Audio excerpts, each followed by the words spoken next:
Alors j'ai parlé de Paris, mais bon, vous êtes né en Argentine. Paris, vous y avez habité. Je suis né en Argentine, je suis moitié autrichien. Ouais, ce que je veux dire, vous êtes moitié autrichien. Un quart italien, un quart français.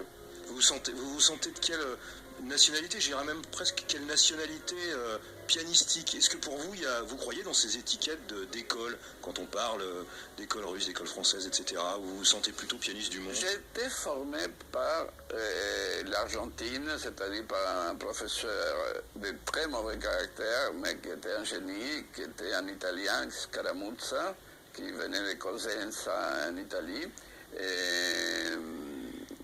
Il était le professeur de ma mère et naturellement ma mère a refait sa carrière avec moi.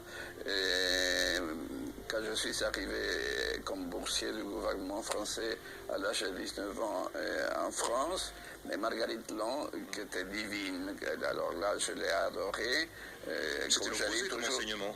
C'était l'opposé comme enseignement. Oui, elle a enlevé tous les tuteurs qu'on avait mis pour. Je commençais à donner des concerts à 5 ans. Alors vous imaginez que j'ai reçu vraiment une éducation musicale très stricte, comme ça devait être pour quelqu'un de cet âge. Mais elle a commencé à enlever les tuteurs un par un et elle m'a fait fleurir. Elle avait le beau rôle, mais elle mettait une main sur mon épaule de la derrière comme ça et moi j'étais ravi et je donnais.